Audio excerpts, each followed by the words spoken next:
Get ready for a very long, detailed review. Buckle up, buckaroo. Encased is a 1970s Ray Punk. Look it up. Ray Punk's a thing. Look it up. I'll wait.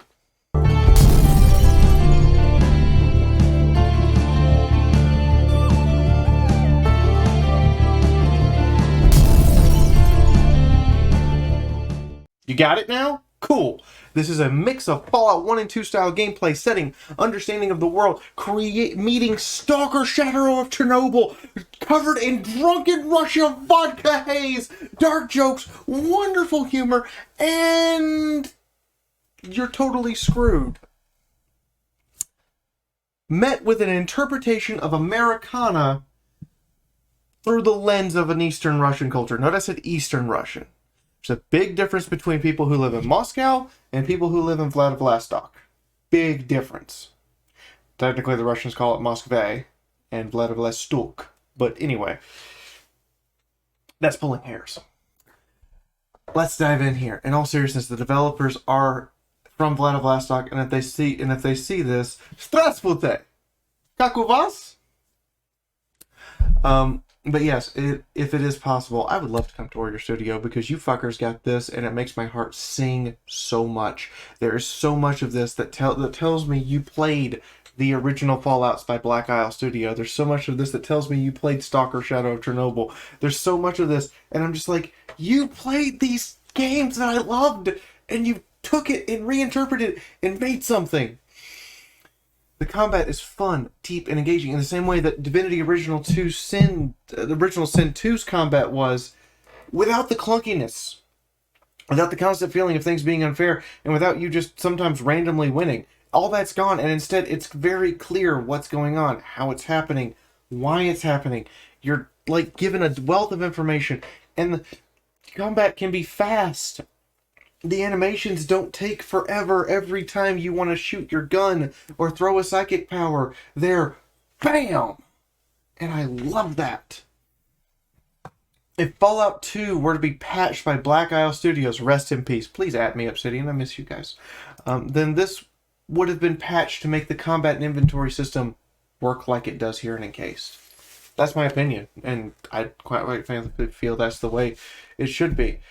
I have explained all this already and already creamed my nope, wait, bad Fiaura, bad. Save for Chris, save for Chris. Alright, now, you bunch of idiots who are not safe for Chris, time to get into the character creation screen. Did you think for 2 seconds that an RPG with this much depth, I wasn't going to jump into the character creation screen and go through all the options in front of you in painstaking detail because of how much each character creation decision affects the entire playthrough? Good God. Put your fingers down from the keys. Listen up. This game has done it right, and we're going to go over it. Now go get a beer. Go on. Or if you don't want a beer, go get some tea. You're going to need it. So, we've gone over character creation. The smart playthrough. There's a slut whore playthrough. There's a playthrough for people who want to use drugs. There's an energy weapons playthrough. There's a harpoons playthrough. There's a distinct dialogue option with 2 different companions if you elect to go unarmed as your primary thing. There's playthroughs for just power armor. There's playthroughs for utility characters. There's non-violent playthroughs that you're encouraged to do with tranquilizing weapons. I can literally kill you with 2 pistol shots. I'm gonna be nice.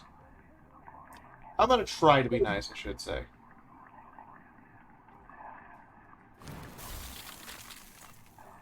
Alrighty then. Pyrokinesis! There is outside radiation everywhere.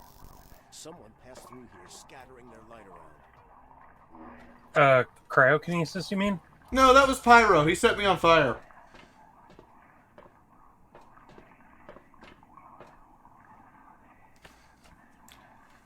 Alright, so I was gonna tase everybody and be nice, but no! You! Fuck off! That changes how the whole world interacts with you. There are so much of this game's total space is in fact the dialogue options and the voice acting. Because I was genuinely shocked at how little of the time I would walk up and a conversation was not fully voiced. I thought maybe this is only the first act. No. The number of times there was a lack of actual voice acting was unnerving. Because it was so strange to not have a voice act moment. The underground structures, so-called objects, are organized according to some pattern. Though early on, the importance of the relics to scientific research was considered insignificant. The desert dims into the black of a chalkboard. White lines drawn by an invisible hand begin to sketch a schematic of the dome. And then I went looking in the files to see the data, to see the resources. And dude, whoa. The file to call audio, not the audio files, the file that tells it which audio to call, that's just a text file, is 3.5 megabytes. Just to tell it which ones to call.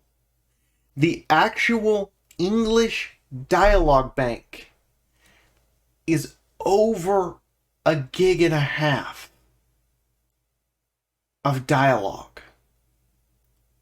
Audio dialogue. 1.5 gigs. Anyone who's ever done any voice work can tell you that's a lot of dialogue. And that's 1.5 gigs compressed. Not 1.5 gigs after it unzips it while the game's running. So of your 20 gigabyte install, more than 10% of it is dialogue. That's a whole amount of effort I was not prepared for. And now we're going to discuss how the game's story works and how the world you've been placed into and how that creates something special. I'm interrupting my own damn video again. Oh, shit. Look, I'm wearing the same t-shirt because I'm recording all of these at the same time. That does not mean I didn't record all these on the same day. Look, the video editor takes time to do stuff, okay? And I'm in Holland. By that, I mean I'm going to a convention for the second time in 2021. Second time in 2021. But, I'm just glad to be going to cons again. But anyway, smash the like button. Do it! Smash it! If you don't, no one else will ever know about this game. I'm not even joking. If I type in Encased game review on YouTube, there's like a page. And there needs to be more. And also remember, type ... for the algorithm in the comments. Take 2 seconds. It's displayed on screen. Every comment and every like helps get this video to circulate. Now, back to being encased. That sounded dirty.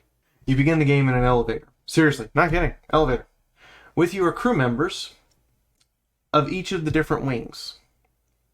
And the choice you made at the beginning of the game will determine which of the wingmate quests you get at the start of the game. Remember how I said choosing a wing affects everything? It does. It decides your starting reputation, and it's who you're going to be able to whose quest you're going to get when you get off the elevator. And you can talk to all these people for all the exposition dump they're going to give you about what you're getting into. Or you can jump right through it. Remember how this is supposed to be a post-apocalypse? Yeah, we're going to get to that later. For now, the future looks bright to you. And I decided that I didn't like my fellow Silverwing member because he's just a stuck-up asshole, and I wanted to take him down a peg. So since he couldn't get in because of a bureaucracy mistake, and I'm Silverwing, I'm administration, I can do bureaucracy things, I made him into a serial killer who was here to work off his crimes. Oh boy! Hey chat, how much do we like Monty? Because I could register him as is, or I could register him to the labor wing. You mean the penal colony? Yes. So the question becomes, how much do we like him? I wasn't aware we did. Immediately everyone goes, F Monty! Oh boy! Just throw him under the bus! I mean, I wasn't aware we liked him. He was actually, like, if I was gonna have to pick party members out of that elevator, he was gonna be the one that was just the first dead. You're just, fuck you, you're dead, I don't like you. You have a great fun as a dangerous multiple murderer in the RH. Oh boy! Oh boy!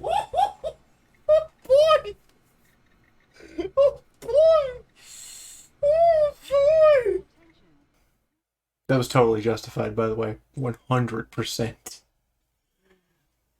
Scientists explore different parts of the facility and have to figure out a relic out the gate. If you're an orange member, you get the most fun because you have to figure out how to sneak in because they don't want to let you in. Security personnel have to immediately deal with a security situation, and it's on and on and on. The wing you pick is going to affect you in this moment when you first get off the elevator and in every single moment afterwards. And it affects the dialogue. All the dialogue. And the dialogue options. All the dialogue options. I gotta say, I'm really impressed with this level of detail and polish. I run into so very few bugs, and the ones I run into, the autosave feature is near constant, so it's a simple reload, bug fixed. You can tell the real effort by the Russian developers to understand American culture and then mold it to make their own interpretation. You run into an old man at a gas station, and he's very hostile at first, like you would expect an old Russian to be. And as you solve problems for you, he takes on an American idea that you're doing this genuinely to be altruistic. That's not an idea from Russia, by the way. Doing something nice for someone, they're always like, what do you want? But then he becomes your friend, and if you decide to go through his entire quest chain, you end up with him teaching you a recipe that is useful throughout the game for his canned pulled pork, and sharing drinks with him at a picnic. A very Russian way to make friends. You know, share alcohol, in this case, pure moonshine. And the voice acting is not subpar. Remember how like 10% of your download is voice acting? Guess what? It's top fucking notch. This has the same level of detail. Both the narrator's investment when he's just describing things, and the voice actors delivering their lines. It has the same dripping with personality, decent writing, and every single voice actor is both believable and relatable. Holy hell.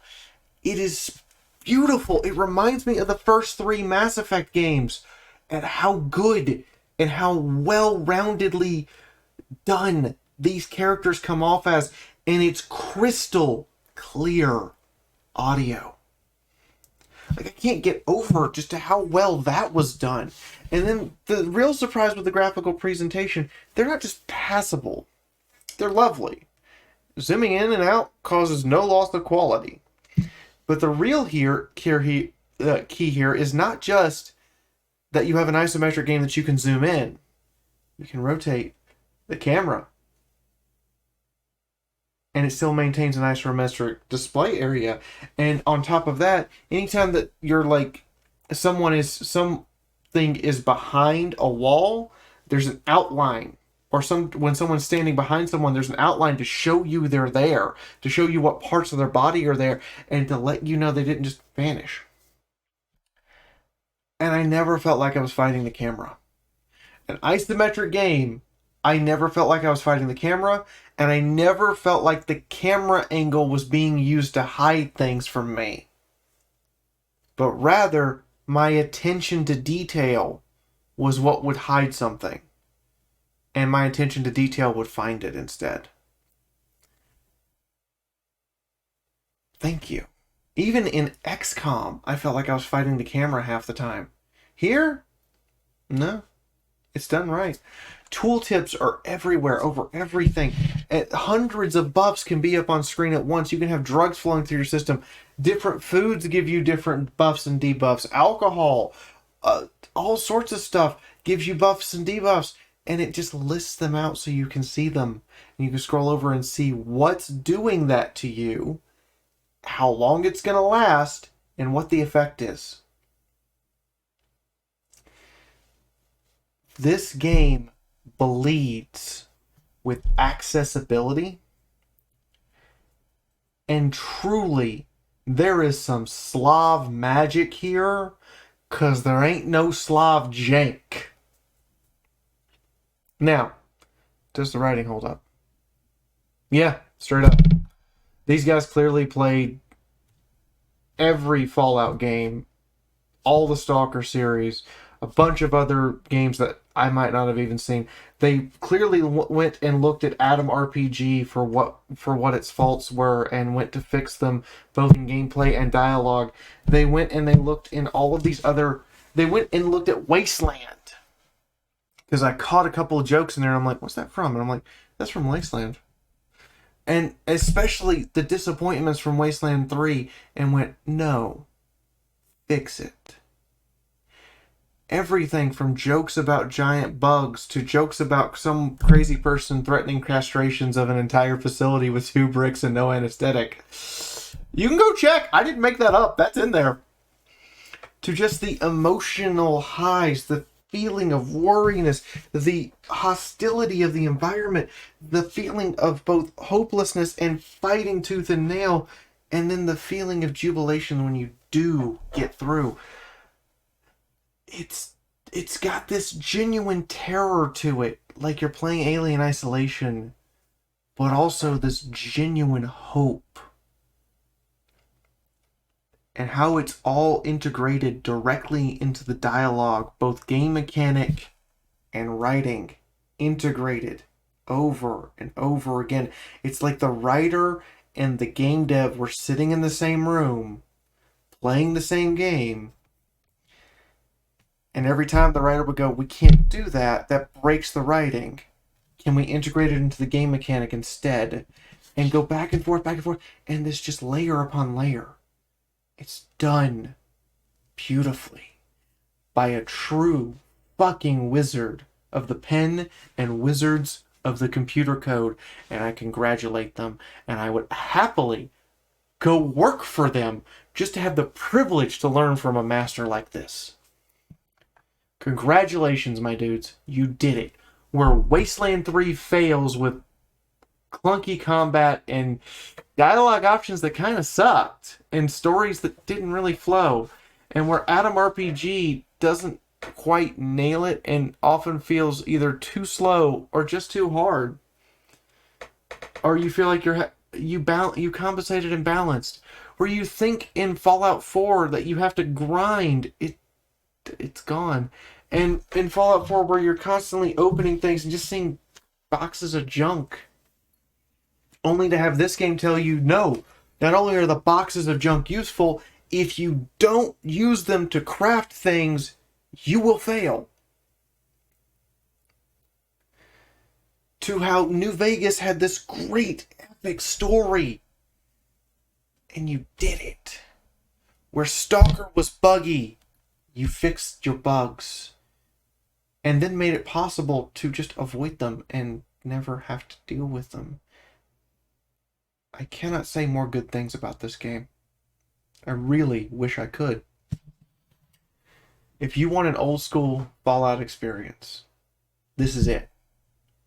This is the first game in the longest time that people have been like, successor to Fallout by Black Isle Studio. No. This game earned it. Every step of the way. The polish, attention to detail, the work they've done. This is the only time I think a game is truly worthy of that title. Not as just a token moniker, but as no, they earned this. Show me more, please. Thank you all for being here. If you haven't gotten Encased and you're into Fallout, if you're not into Fallout, I don't even know why you're here anymore. But if you're into Fallout, go get it. Spread the word. This is truly some people who deserve that. And it comes from the land of Eastern Russia. Now, the contracted deal is, I tell you about the game, and at the end, I tell you about my stuff. I don't want to be unfair and be like all these other YouTubers who front load all this other shit. No. I'm going to tell you about my stuff now at the end, if that's okay with you. Alright, so, I have a new t-shirt. I lost a little weight. It's starting to show, and I really hope it goes away. I keep losing a little weight, but I have a new t-shirt. You find it in the description. And make sure you click the like button and type ... for the algorithm in the comments. I will be at PonyCon Holland.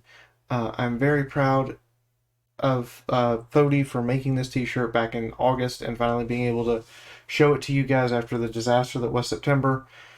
The voice actors got a raise, and if you want more videos and if you want me to keep being able to keep the production schedule up, I need to hire a music director. I need to get stuff going. We need you on Patreon. So in the description below, you will find Shotgun Angel Productions, where we produce our pony content and our audio dramas. You will find the Patreon. You will find a direct link to this new shirt, and you will find my Twitch, which I abuse the right to be on. We're still doing Fallout Equestria RPG on Wednesday. You should come. Thank you for staying for the extra time. Thank all these people for making these videos possible. See you next time.